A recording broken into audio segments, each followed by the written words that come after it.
Morning, good morning, everyone. Welcome to this weekly update by myself, Rainey, the proud mayor of the great city of Peekskill, joined by our wonderful city manager, Andy Stewart, and our wonderful second assistant chief, John Kelly. John, good morning, and thanks for joining us today, my friend. Thank you, Mr. Mayor. Good morning to you as well. Absolutely. Today is December 15th, 2020, and we have a lot of news that we're going to try to get through today.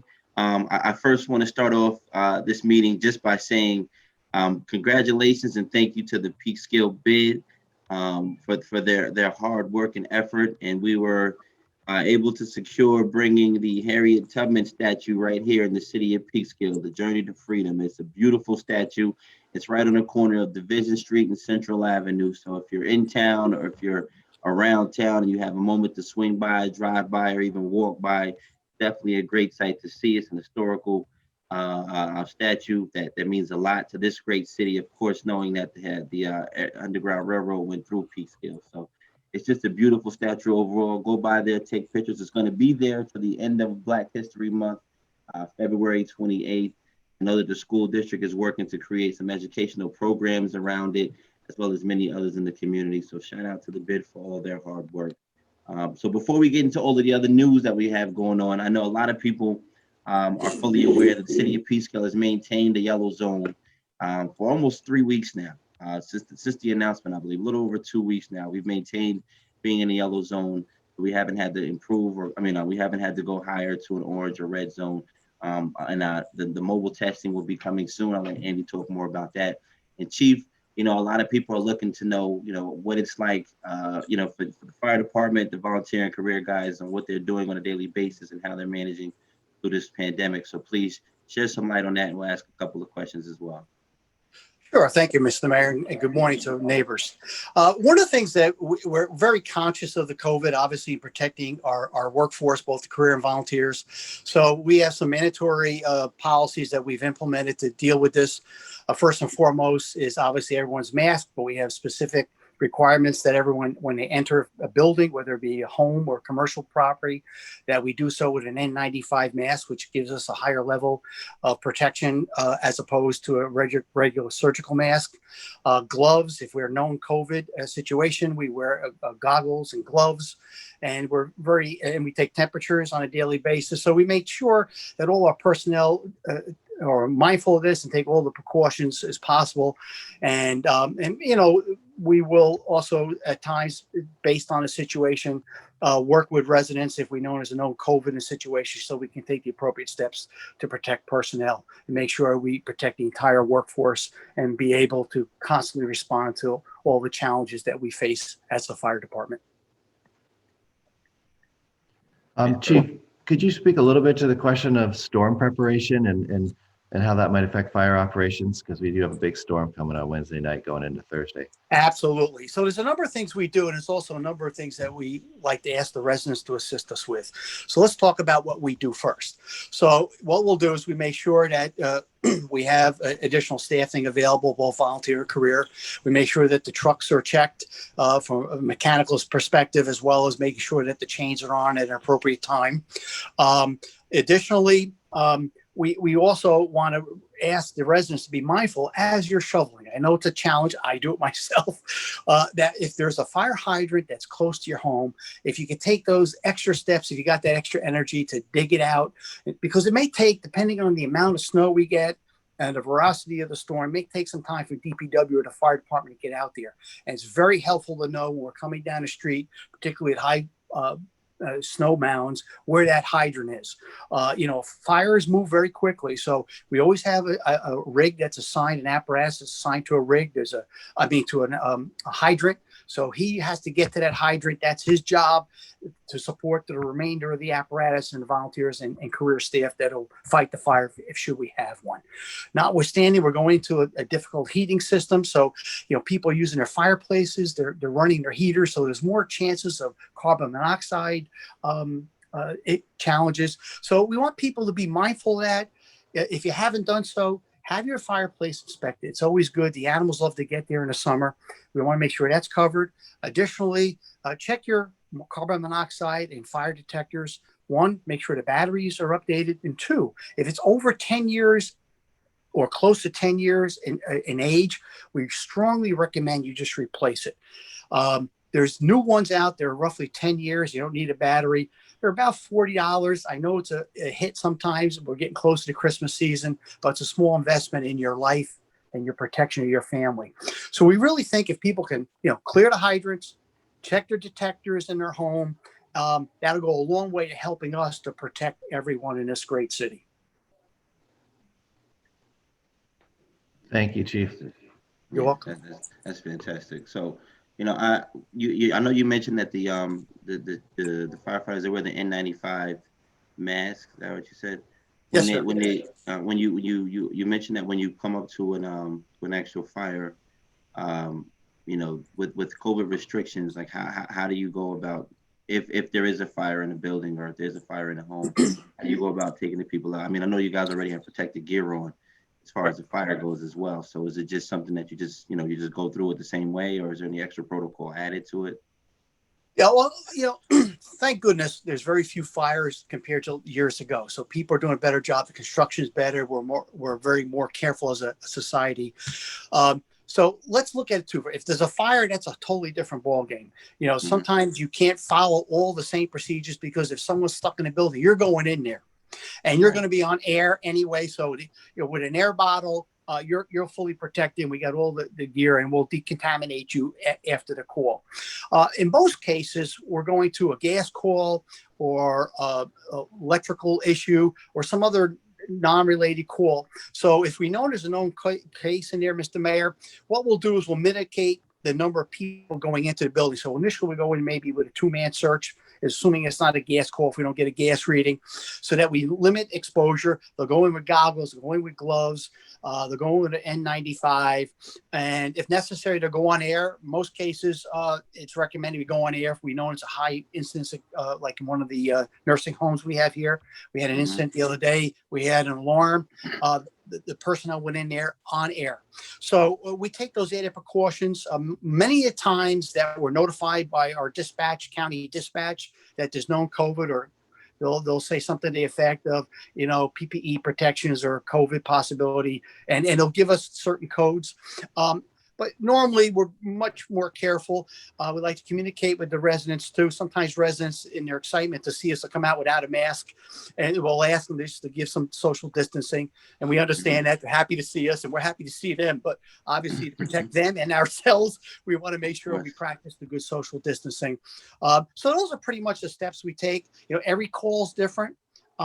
Sometimes it's a malfunction alarm, but we go in there with the assumption of the worst case scenario. That way we protect ourselves. And as the old sports analogy is, we have our game face on as we come to the scene and be able to take necessary steps and precautions to protect life and property in the city. Absolutely. Just related to this, and I know this is important to the fire department too, we have winter parking regulations that are in effect. And sometimes, when there's no snow around, the enforcement on those regulations is not as necessary. But with a snowstorm coming, people really need to obey those regulations and get your cars out of the way so that we can clear the streets. We often talk about first responders in the fire department, the police department, clearly at the top of the list. But just having roads clear is the most important thing we can do in order to enable the paramedics, the fire department, the police, and others to get places. So clearing those roads is really a safety necessity, and the winter parking regulations are designed to make that more efficient. So if your car is out there and you know that it needs to be moved, please stay on top of that to avoid getting a ticket. That's particularly helpful for us in the fire department. We have large apparatus, and the maneuverability is not as easy as a normal passenger vehicle or truck. So that's very important. Like I said, reiterate once again, when the plow comes by, if they plow in that hydrant or cover it, and as a resident, because that hydrant's in front of your home, we may not see it come down. We know where most of them are. We have a map, but once again, finding it in a snowbank is a little more challenging than in like today's weather. So if you can take that extra initiative, folks, that would be very helpful. Absolutely. Thank you, Chief. We wanted to get you on here first thing because I know you have meetings you have to go to. You got your day job. But I'm just wondering I know you were on a couple of calls today. Yes. And if you could just describe the kind of calls that you regularly go out on and what it looks like from your perspective. Sure, we can. Let's talk about the two today. So I can give you a perfect example. So one, we responded to a deli around 5 o'clock in the morning, where they had began their operations and it set off the alarm. As we went there, we were able to silence the alarm, but the alarm was not functioning properly. So in this case, I had to make contact with the building owner in order to let them know they have to go on what is called fire watch. In other words, we'll take it down and someone's got to be there in the event a true fire erupts. So there's another example too, with particularly commercial properties, that it's very good for them to have that alarm system checked, because sometimes the problem is it sets itself off, which is no problem. We go there, but you want to make sure it's going to set itself off when we need it, right? The second call around 6 a.m. this morning was a little bit more challenging because we were told where we were sent to wasn't where the call was. So they had it on, it was actually in the corner of P Mart and Highland Avenue, and they told us it was across from closer down towards the Highland Industrial Park. So we were all down there, and then I turned around in their apparatus. We went and eventually found the house. Long story short, the resident on a two-family home, which had an adjacent laundromat, had a gas caller. Took us and Con Ed a good 25, 30 minutes to identify the cause of the operation, which was part of the commercial property, but it was actually seeping into the home next door who originally called. So we went in, we did a review of both those apartments. We had very low readings. We went circling around the entire house. And then we went into the commercial operation where we got a higher reading. At that point, Con Ed was able to join us, and we're able to identify what piece of equipment was, shut it down. Con Ed tagged it. So, something like that took almost 45 minutes to get to the root of it, making sure the people are okay, that there are no symptoms of carbon monoxide poisoning. So there's a lot of things that we need to do. And then we had our fire police on the streets helping to direct traffic because it was starting the drive time period. So that gives you an example. A lot of times it may not be a major issue, but it takes some time to identify the issue. But also, there's always something that we all, as residents, I know I did it. I used to drive my wife crazy because I'd always have workmen in checking my appliances, checking the heating system once a year, checking everything just to make certain things were working well. And that's always something that we should all be mindful of. But the calls were out there a lot. COVID is down a little bit. We're still, we're on our third call in 3 hours already. There's a gas leak as we speak, and we have our deputy chief there. So there's a lot going on. We're very busy, but once again, it's a business of love because we're protecting the residents and the property in the city of Peekskill. Yeah. I just want to remind people out there too. Last year, or maybe the year before now, actually 2 years ago, Councilman Fernandez had insisted that we create an emergency response team. We had an email with the fire chief, the police chief, our liaison from Con Ed, the homeless shelter, the library, the school district, just a full team of people in one email, just to have a consistent message to the community whenever there's a storm like we're expecting on Wednesday night. So I'm assuming after speaking to Councilman Ramon Fernandez that we're going to probably do that again today or tomorrow, just to start that email chain going so we can get the message out to the community. They know where to go during the storm, how to, who to contact during the storm and what else they need to do. So, your service that you've all been doing for the great city of Peekskill just has been much, much appreciated. We thank you all, and and continue serving and saving and protecting these people's lives and the property itself. And you'll always have our support behind you. Thank you. Well, we're here, Mr. Mayor. We're here for everybody. Absolutely. Thanks, Chief. Thank you. Thanks so much. All right. So I guess the chief's got to head off to his next engagement. We have a few minutes, Mayor. Kind of fun to have former mayor and a current mayor both in the same video. So thank you to both of you for your service. So with that being said, I just want to remind people once again, yes, we are still in we've been able to maintain the yellow zone for the past couple of weeks. Doesn't mean it's time to let up, doesn't mean it's time to be comfortable. That could change any moment. So please, I'm asking everyone, if you haven't, do consider getting tested. We have spoken with the Department of Health. We've spoken with the county about getting a mobile testing site. Before Andy elaborates on that, I just want to remind people that this mobile testing site is a blessing to our community. And what they're doing is They're looking at the communities that are impacted the most, or the communities that are in need of testing sites the most, to try to get control of the actual virus. And what happens is, when they give us the information, the more people that call to get tested, the more of an opportunity we have to keep it here. They want to make sure that it's being utilized here.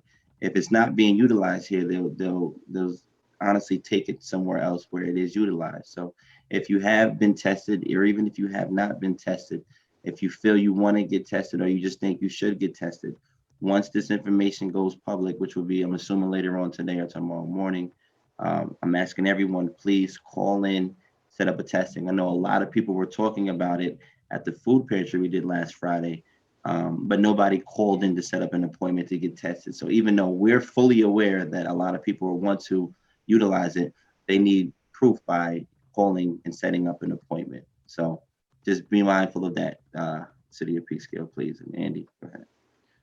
Yeah, and as you're saying, Mayor, the COVID testing unit from the Westchester Medical Center will be here on Saturday from 10 to 6 in the City Hall parking lot. It is, in fact, all the testing centers, I think, require a phone call and appointment. It's not a walk-in, and there's information on the city website and Facebook page. We're updating it right now to make sure, but it's the same number as before. You know, people can call them, ask their question, schedule their appointment.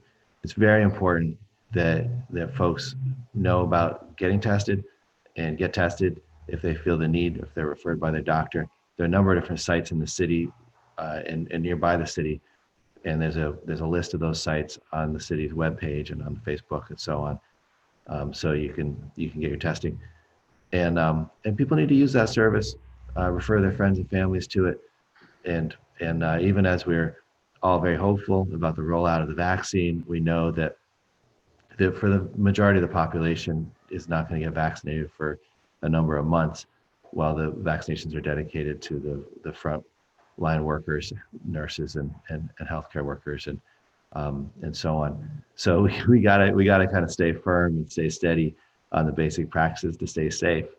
Testing is part of that. So is washing hands, wearing masks, social distance, avoiding social gatherings. Particularly as the weather gets cold, people are indoors more. That's higher risk, higher exposure. Yeah. So it's incumbent on all of us to just keep pushing that message and encourage our friends, neighbors, and folks that we interact with to be accountable. Just yesterday, actually, I was visiting with Pastor Esteban Sanchez over at the Assumption Church, and he was showing me the practices that they use for social distancing and how the state requires a dramatic reduction in the number of people allowed to be in a church service and other things. Every organization out there, we're doing it in City Hall, every restaurant, business, and church and others, there's very specific guidelines for COVID safe operations. And so that's important. Actually, tomorrow night, Councilman Fernandez has organized a meeting that people can look for on Facebook, where the Hispanic leaders in the community are going to be talking about their businesses and how they're doing their best to promote COVID safety. Good. So that's a message that we reiterate here in City Hall. The mayor all the time talking about COVID safe, any way you can. It's very much appreciated. Yeah, it is definitely necessary. And like you said, a lot of businesses are appreciative that we haven't had to shut down, even after the announcement of a yellow zone, because we've been able to maintain that yellow zone. So, to patronize and support the local businesses is definitely a priority of ours. And, as long as we can maintain this and continue to keep this level or even decrease it, we can see brighter days, especially in the city of Peekskill. But as you mentioned, the vaccine is something to look forward to down the road. As of right now, we still have to continue to do what we're doing to stay low and hopefully get back to lower numbers. So yeah, right now the city's actually, I don't have the number from today, but in recent days, the number of active COVID cases has been hovering around 220, 225, a little higher. So those numbers are up dramatically over what they were in the summer. We're all aware of that, and it's just really important to try to keep safe, keep your friends and relations safe. Especially we're coming into holidays now. Like we had Thanksgiving, that clearly was a real challenge for a lot of folks. Now we're coming into Christmas and And New they, Year's. yeah, and they determined that was going to happen. A lot of people, just it's the year of sacrifice and compromise. Like we just really have to be mindful. Even if the city decides to shut down every restaurant and every business in the city of Peekskill, that can't leave room for people to feel like it's necessary to go spend more time with their family and friends indoors together, especially without masks and without sanitizing, without social distancing. So, um, just family, friends, people of Peekskill. There are going to be some changes this year. There's going to be some sacrifices that we have to make this year. Christmas isn't going to be the same. Thanksgiving wasn't the same. New Year's Eve is definitely not going to be the same, but it's for better days in the future. So just keep that in mind. And I look forward to seeing the mobile testing site here too. We'll have that information on the city website, on the city social media page, and I'll definitely share it on my page, and I'll ask the council to do the same. No, that's coming up soon. All right, so a little bit of news for the people of Peekskill. The task force meeting. Hopefully, you all catch this before then. But the task force meeting, the public task force meeting, is going to be December 17th, 2020, this Thursday. For anyone to come on, join, listen in, submit some suggestions to the different committee chairs, or even ask some questions to kind of see where we've been going so far with different committees and what are some of the recommendations the committees have created to submit to the city sometime in April. So December 17th, 7 p.m. Please feel free to join us. The information to log in is on the city website, as well as the city social media page. Also, and Ann, did you want to say anything on that? If not, I'll move. Yeah, just a reminder, the police task force has been in operation since the summer, and it's a lot of work getting done by the committee. So even if you're coming into that meeting fresh and you may not have a particular suggestion or comment or question, the committee chairs will be presenting briefly on the work of each committee, focused on the different kinds of recommendations they're planning on submitting to the city council early in the new year. So it'll be very informative. Absolutely. And also tomorrow evening, and I hope people get to see this today, but tomorrow evening on December 16th at 6 p.m., myself, Dr. Mauricio of the school district, the school superintendent, and Tuesday McDonald, the youth borough director, are going to be hosting a youth town hall call to action meeting. It's going to be a Zoom meeting where we're going to encourage and ask all of our youth, especially, but all of our community leaders as well, to join this conference call, the Zoom call, to start coming up with some more ideas to resolve and prevent, the violence for our youth in this great city. And also just to hear what some suggestions are to make it a safer city for all of us and make it a better city for all of us, especially our youth and young adults. So it's going to be tomorrow at 6 p.m. The information is also on the city website, government channel, and city social media page. If you go on the city website and click where it says the youth borough, you can find the flyer with the detailed information right there. But I'm encouraging people, please share that information. Join us. The flyers are circulating throughout the city website, social media, as well as other platforms like Instagram and Twitter and other places too. So please join us tomorrow. We're looking forward to hearing from the community, ideas, suggestions, concerns, and what you think we can do as a city to make this a better city and safer city for our youth and young adults and us. Absolutely. Very important. So, Do you want me to say a word or two about the water situation? There's been a little bit. Absolutely. I absolutely do. Okay. So folks on Depew and Union, there have been some issues with water pressure, and the city DPW has been working hard to analyze and fix those. I actually wanted to show a couple of pictures if we have a minute Please of what do. that looks like.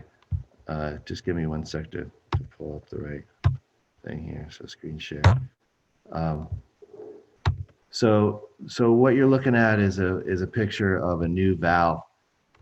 This is a water pipe. Here, let me just go back, see if it'll say, no, it's not gonna let me. Let me see if I can pull up the, hold on. I don't want to get off. So this is what it looks like before it's fixed, all right? These water lines go throughout the city. They have valves on them so that they can be turned off in the event of the need for a repair to stop the water flowing, so they could take a piece of pipe out. You'll notice in this one there's a joint.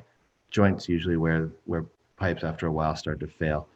It could be a frost heave, there could be a blockage, something like that. So that's what it looks like before it's fixed. Sorry, I'm going the wrong way. And here they are, they have a several 100-pound new valve. We're going to lower it in with this chain here. And this is the guys inserting a new chunk of pipe with a special valve there. And again, the valves are used to turn the water on and off in the lines so that issues can be addressed section by section. One of the issues is when you have any city in the Hudson Valley with aging infrastructure, sometimes you have a failure in the pipe and you go to shut off a valve, which hasn't been touched in many, many years. And as you try to screw the valve to close it, it breaks. And so then you got to go a little further upstream to the next valve and shut that one off. And that's one of the things that's happened on Depew and Union area. It's just that it's been sort of a rolling series of valves that's had to be fixed. Water hasn't been off for any property for more than a little while, but you will see some discoloration in the water because the sediments get churned up when the water is stopped and starts again. So people should let their water run. And it just gives you an image of what's going on out there. These are the kinds of repairs that take place from time to time. So I'm just going to shut that off and go back to the. But the important thing to remember is that the city has a program for maintaining its pipes, and most people don't see that, right? Because they're buried. And so whether it's water lines, we've got the dam, Hollowbrook Dam, $1 million worth of work coming down in the next year or two, thank goodness, to make repairs up there, keep our water supply safe and flowing, coming down through the water treatment center, which is relatively new. The city spent a lot of money on that a few years ago. We have licensed operators and so on. And it goes down through all the pipes, serving everybody's homes. And then on the tail end, basically the same amount of water that comes in goes out through the sewer pipes. And the sewer pipes also have to be maintained. And there's also pump stations to get that waste liquid down to the county wastewater treatment plant. Right. And so that whole system has to be regularly maintained. We have workers, a whole team on the water department, sewer, the DPW going out and dealing with things as they get fixed. So pump stations, for example, on the wastewater side, they have to be cleaned every day because this is a big problem. We kind of getting into the weeds a little bit, but people flush things down the toilets and throw things in that really shouldn't be there. And so they have these grit screens and basically they fill up a trash can every day with just junk that should never have been in a wastewater pipe in the first place. And also, just want to let the people know too that Councilman Riley had brought this up last night. Councilman, just it's important that we try to get the message out to the community as soon as possible. So if there's ever a water issue, if you contact City Hall or you call City Hall, especially during business hours, as soon as we get the information, we try to share the information, whether it's water main break or anything of that nature. As soon as we get the information, we try to fix it. But we try to share it. But more importantly, we try to fix it before we get. And sometimes when they're notified, it's like when the police get called or the fire department get called, you don't necessarily share exactly what's going on. You just rush to the scene, try to get it fixed. So hopefully, by the time somebody notices the issue and they complain about the issue, hopefully it's already being worked on or almost completely fixed and repaired. So in most cases, if it's something drastic, like if we have an issue during the water main, during the storm, then these type of things, we definitely send out code reds or update the city website, update the city social media page and the government channel. So we encourage people to keep in touch with each other. Sometimes we share information and you may not know where to find it. A lot of people don't actually go to the city website, so we share stuff on social media and we seem to get more of a response. So we'll try to keep everything updated as much as possible so you all are aware. But in the meantime, if you ever see anything wrong with your water, you can just call the city of Peekskill, and if we have any information at that time, we'll let you know. But more than likely, we will, and we're already working on it by the time you notify. If you see something, say something. There you go. Absolutely. Say something, we'll see something. Yeah. No, but seriously, the city residents are the eyes and ears of city government. So, and we really, we're out there, obviously, whether it's code enforcement or DPW.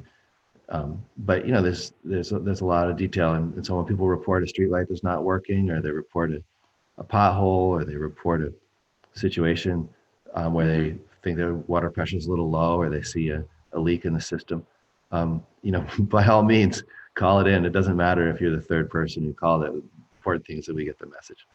Right. Thank you, Andy. So I'll try to zoom through these last couple of things. Is Great. there any more you want to say on there? Are you good? No, That was it? I'm done. Okay. I'm done. Okay, good. Yep. All right. So I mentioned already the youth town hall tomorrow evening. I'm also working to create a mayor youth council in the city of Peekskill.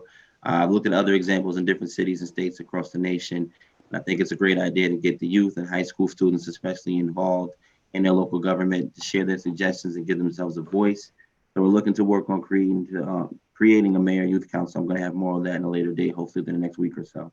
There's also been a 5-day grace period implemented for those who are having parking issues. So I know a lot of people have been frustrated about the parking when they can't find a parking space, or when their parking space has been sold because they took a couple of days to pay the monthly bill or whatever the agreement is that you have with the city. So our clerk has expanded the grace period from a 2-day to a 5-day. This to hopefully help people if you're out of town, or if you happen to be sick yourself, or if you're quarantining, or if you just can't seem to get to City Hall for any reason. Within the 2-day period, now you have 5 days. So hopefully this eliminates any issues and gives people enough time to address that. And last but not least, the county executive's office has delivered another $25,000 grant with the community table partnership to the Peekskill Rotary Club. So thank you to the Peekskill Rotary Club for all that you are doing, that you have been doing this entire year and before.